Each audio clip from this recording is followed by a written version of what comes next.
So far we've seen two partitioning methods for clustering.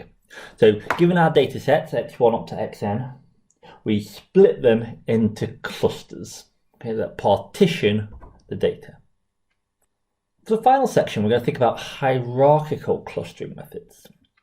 So these are methods that create a hierarchy of clusters. So we have a stage 1 set of clusters, stage 2 set of clusters, and so on, depending on what level we want to cluster. And then at the end, we go through and pick the relevant hierarchy. So we're going to focus on what are called agglomerative methods.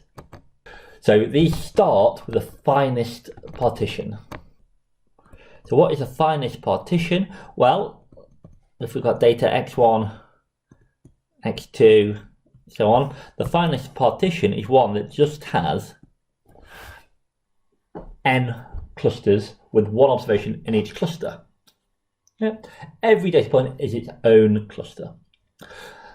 So the agglomerative methods start by then joining points together. So maybe at the first stage we join point 1 and point 2 into a cluster. Okay.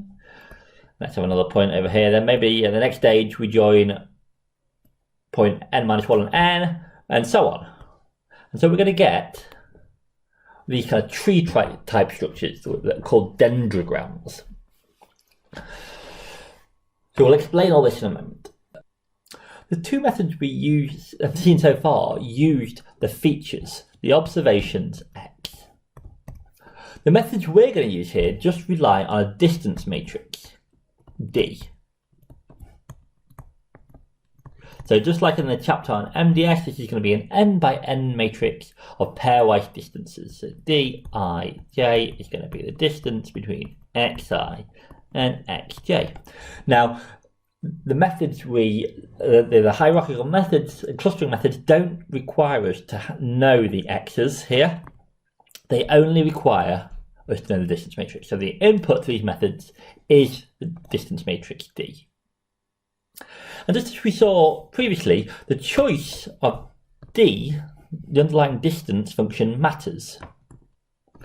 Okay, so we've seen things like Euclidean distance, Manhattan distance, and so on.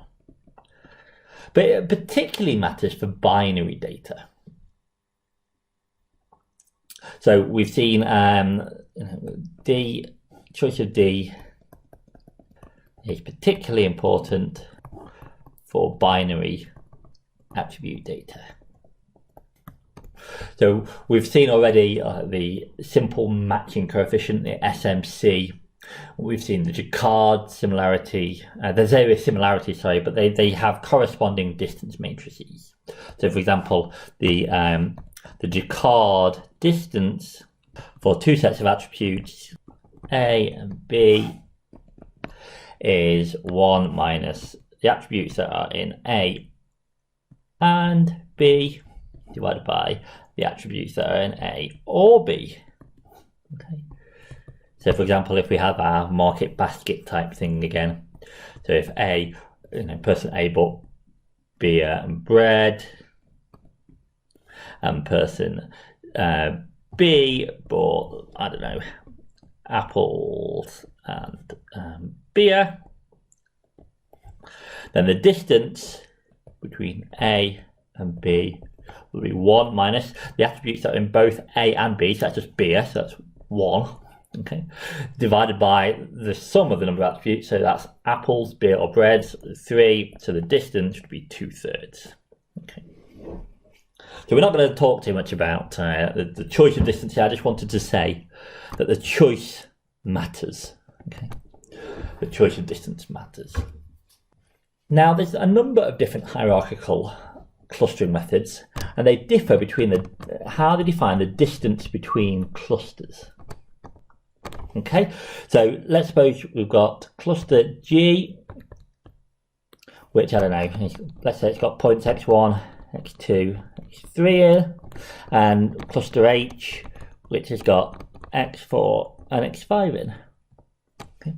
And all we know about these points is the distance matrix D. So this is a 5 by 5 matrix, given the distances between D1 on itself, which would be 0, D1, 2, to D1, 5, down to D5, 1, to D5, 5, 5.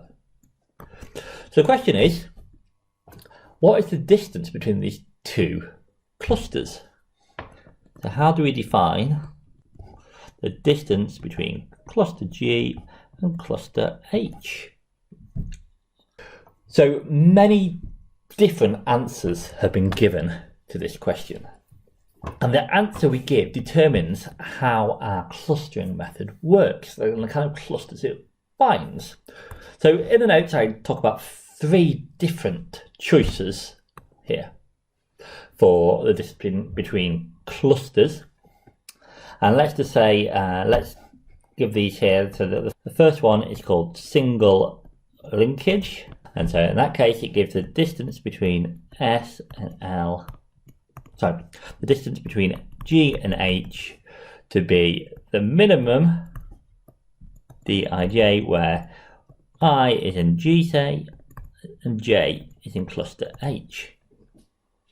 So we're just going to look at all the pairwise distances between these two things, these two clusters. So we're going to look at the distance between 1 and 4, 1 and 5, 2 and 4, 2 and 5, and 3 and 4, 3 and 5.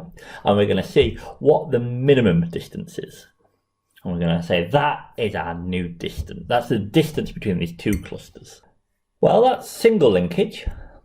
Okay, this is sometimes called the nearest neighbour clustering, in that it just finds the nearest pair of points where one in the two clusters.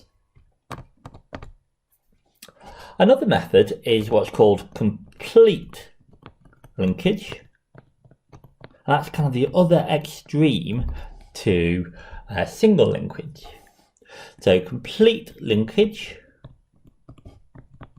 defines the distance between cluster G and cluster H to be the maximum of Dij, where I is in G and J is in H. So this is sometimes called furthest neighbour. So rather than nearest neighbour, it's the furthest neighbour between in the clusters. Yeah, so we find the point in G and the point in H that are the furthest distance apart, and that we use to define the distance between these two clusters.